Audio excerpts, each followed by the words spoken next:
Changing a Leopard's Spots is a book that delves into the craft of wildlife tracking, the power of relationships, and some of the social, cultural, racial, and even personal boundaries that come with it.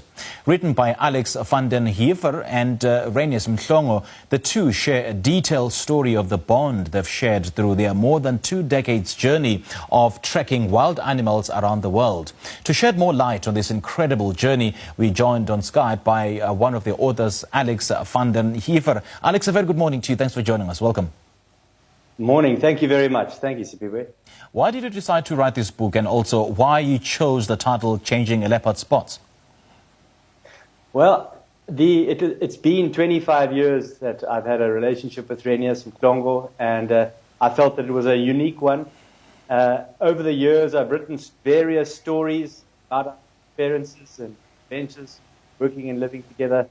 And so last year I decided I'd put it into a book, and obviously with Renius's input, it didn't take us long. We wrote it, and in terms of the title, it basically alludes to the fact that any one of us can change who we are. We are not hardwired, and I think that proximity to a person or a people different to you can change your views on them, and so hence the title. You and Renius have shared some of the most extraordinary moments throughout your journey. Do share with us some of those key unforgettable memories. I think probably one of the most unforgettable would be the time we tracked a leopard together, and we found the animal on foot. It was between the game drives, so it was in the middle of the day, so none of the guests were with us, as are usually. And we found this animal, and instead of finding it and then leaving and going and fetching the vehicle and trying to view it from the Land Rover, Renius suggested we go and we walk with it. And it was just an unbelievably unusual experience. This animal just accepted us, and we spent an hour and a half walking with it. As it moved about, it marked its territory. We got into its life intimately in that period of time. Ultimately, it started to hunt a small antelope, and there was a point right at the end where this leopard was crouched down, stalking a grey duiker, and Renius and I were crouched just behind it. And there was this unusual band of humans and animals together in a hunting sequence, which is no doubt the most unbelievable sighting I've ever had. So we weren't in it. We didn't have the safety of the Land Rover. We were on foot with it. It didn't show us any form of aggression. Every now and then it would just glance at us, but it was totally accepting, and it was just an unbelievable experience. Yeah, it is totally unbelievable. So what did you have as a backup just in case, it showed some sort of aggression towards you? We had no backups, nothing at all. We didn't have a rifle. We were totally, but I got the sense that Renius, he made the call. He said, let's do this. And we'd been tracking that leopard for a number of years before. So we think she recognized us. In fact, what was interesting is after that experience, what we would find is sometimes if we did find her in the Land Rover, she'd be walking through a clearing, and she'd see us, and she'd turn, and she'd come straight towards us, and she'd make this like chuffing sound, which she didn't do to any of the other guides or trackers. So we were certain she could recognize.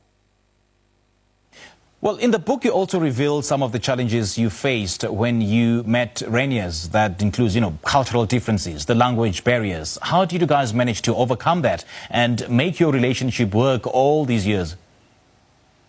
Yeah, that's a question I get asked often, and it's an interesting one. I think Renius and I have there's just a natural friendship there, just like any two people who become best friends. We share a sense of humor. We've shared a lot of experiences, and I think if one is to craft a relationship with trust, shared experiences must be at the top of the list. That's where you develop meaning in the relationship. And then with shared experiences comes a level of vulnerability and opening. And I think that's the basis on which any two human beings, irrespective of your language, your skin color, can start to develop a genuine relationship. And that, in a work sense, is highly productive too. Yeah. And what are some of the lessons then that you think people will learn from your relationship with Renius as you shared it in this book?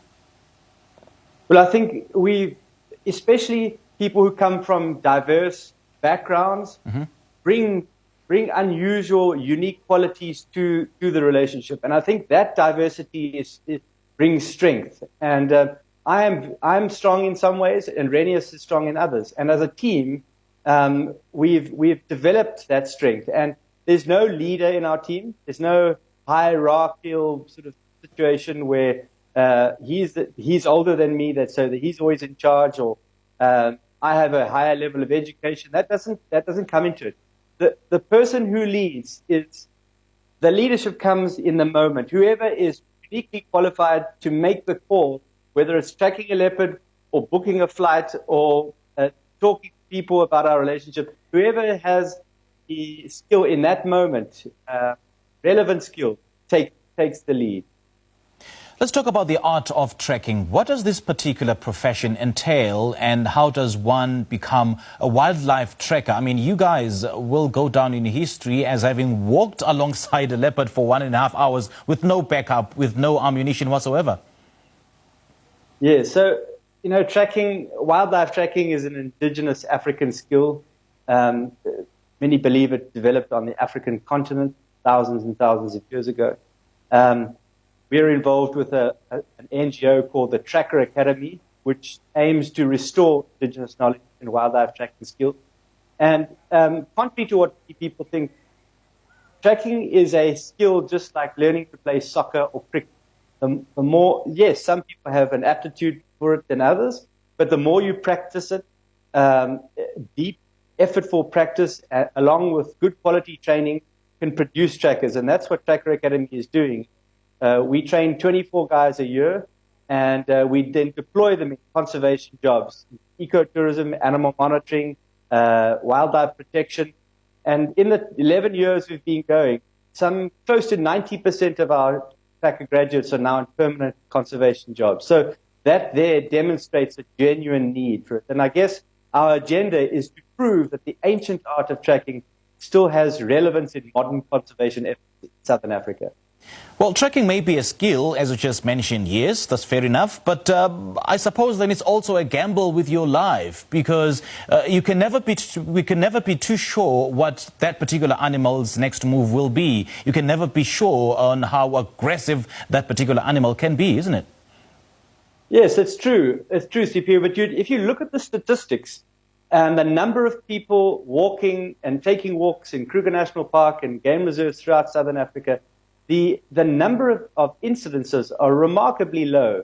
In fact, as Renius and I have gone through our careers, we find we take a rifle less and less and less often into the bush with us. Yes, we are required to do so by law if we've got paying guests with us, absolutely. But when we're on our own, and often with our students, we are not taking a rifle. And Renius has always been of the view that our first line of defense is our awareness and our understanding of the animal that we are following. And quite frankly, I think it's more dangerous to walk in certain parts. I think humans are far more unpredictable than animals are. That's the first thing I've heard. That's the weirdest thing I've heard all morning. Now, how has the pandemic we are currently facing affected the trekking field? Yeah, so it has affected it. A large portion of our students go into tourism jobs, and of course, most of the tourism industry is closed. And so a lot of them have lost jobs or are on unpaid leave.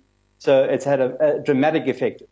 However, on the flip side, those who have gone into wildlife protection and who are working in these anti-poaching units have been able to remain active right throughout this pandemic. So that they've been okay, but it definitely has had an impact.